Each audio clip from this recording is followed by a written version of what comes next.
The Office of the Parliament celebrates International Women's Day 2022.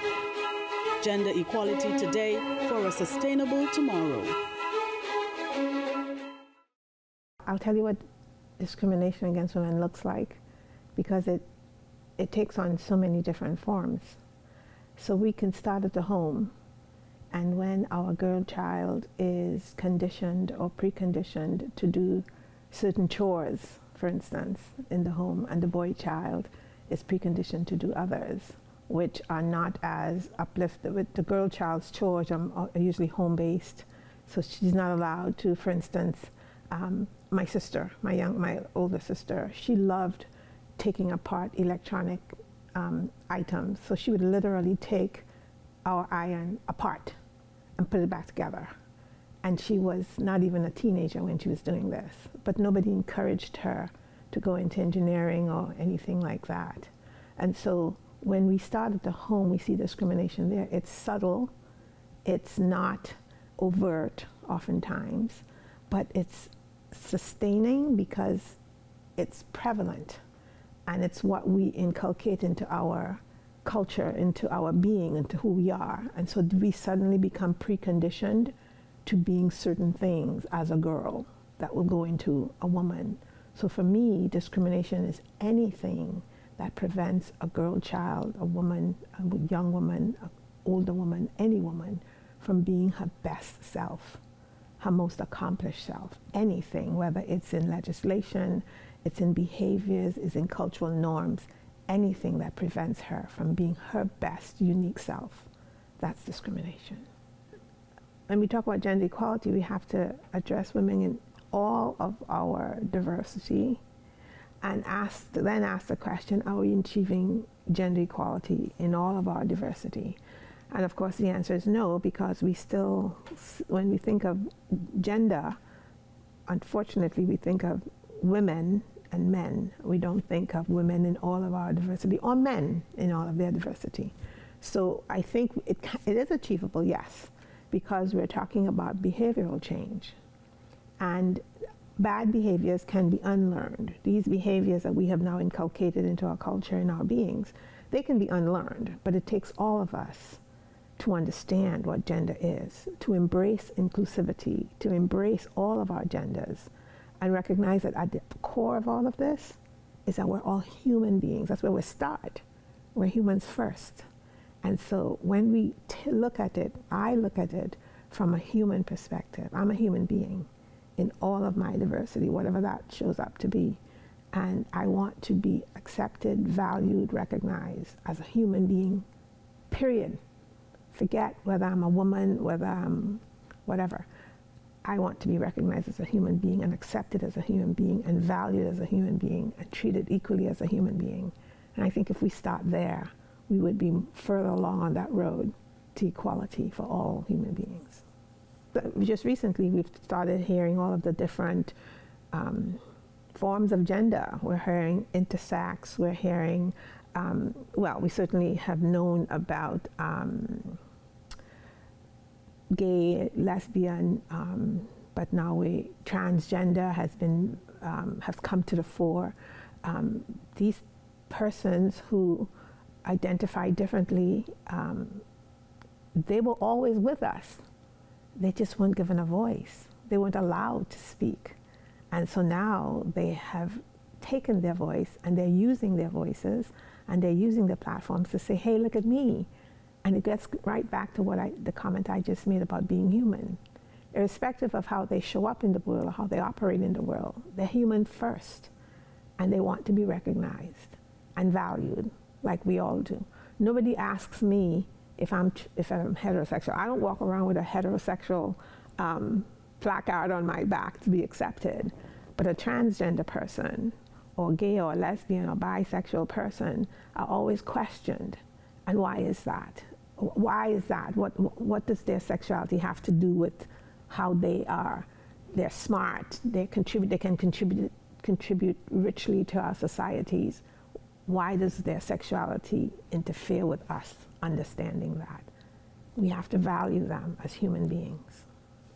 I'm very pleased to see that our government, the government of Trinidad and Tobago, has been aggressively looking at laws or policies to put in place to address these things. And just recently, the last Attorney General brought forth some, and I think they're still doing consultations, but they were certainly consulting with civil society and other members of society to address such things as revenge porn, voyeurism.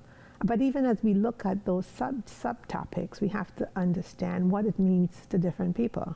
What's voyeurism to me may not be voyeurism to someone else. I remember as a child, we used to call them peeping toms, right? And that was scary. I mean, if you suddenly looked to your window and you saw someone's eyes there, that was scary. Well, that's what it is. That's, and then what do you do with that, right? When people were buying magazines, they called them male magazines. What do you do with those magazines? You're not just turning the pages and looking at them. So yes, it's frightening because of the access to internet and Facebook and social media of our younger people. So what does that mean? We have to educate our younger people early in a very open and honest way about themselves, about their bodies, about these things. Talk to them age appropriate, of course, so that they don't get unwittingly drawn in to participating in these things. Revenge porn, again, that's something that has been used in the past. We just weren't calling it that. People were threatening you. Oh, I took a photo of you and I can do this with it, or I can do that with it. Sometimes it wasn't even a photograph. There was a time when it was even just, I can say these things about you, and the entire community will ostracize you because I'm male and I have said these things and you have no power.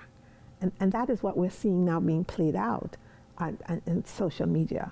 And so we have to address it from where it is. It is inequality. It is, again, putting the onus on women to have to always protect ourselves from perpetrators, however they show up, young girls, perpetrators, people who are doing things innocently, children who are playing. There was a time when our 2 and 3 and 4-year-old children can run about and at the standpipe or with a hose, and they're just in their underwear, and no one is thinking about that. But you can't do that anymore. So we have to be mindful of the world we live in and teach our children appropriately about the world that we live in, not to be afraid of the world, but to understand how to navigate the world. There are so many different pieces of legislation, right, that has been, over the years, have come forth as it pertains to gender-based violence or violence against women or domestic violence, like Domestic Violence Act. We just celebrated the 30th anniversary of that. And of course, with the, just before the 30th anniversary, there was all these amendments to the protection orders and things that now a child can report a domestic violence act that's happening in their home, whereas in the past, children couldn't report that. It had to be the person who was the victim. And so we have made some advances, and we in civil society, I as a member of civil society, I'm very pleased to see the progressive and intentional work that has been coming out of the legal corners of our government, the Attorney General's office to be specific, as it pertains to these laws. And also how they're engaging public sector, civil society, private sector, to shape the laws so that we can all operate within the laws and feel protected, but also feel as if there's room within those laws for rehabilitation, because that has been missing, I think. We have not looked enough at prevention. We've looked a lot about how to punish people for doing things, but we don't really look enough into how to prevent it from happening in the first place.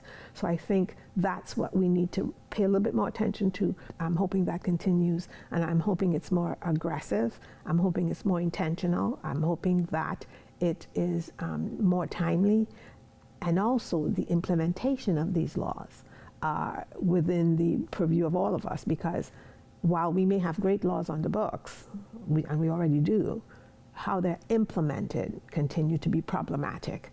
And so that's where we have to put a lot of attention. implementing them and also monitoring them to ensure that they're working in the manner they're supposed to be working, ensuring that we're all understanding the laws that they're supposed to be understood, and ensuring that the persons who are supposed to be implementing these laws, they themselves are trained, and like police officers and other persons in authority, so that they can do the right thing within their authority. So it's a holistic approach. You hear this term a lot now, all of society or all of country approach. So yeah, it's all of that, but it's really common sense. It's sharing and valuing all of us meaning all of society, our inputs, and then doing the right thing and following through.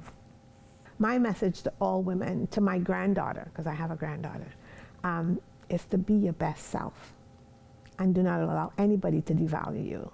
Now that sounds trite, right? Those are just words. How do you do that? Well, you do it by being also intentional in what you're doing in the world. You have to contribute to the world as well. You don't just show up in the world to take from the world.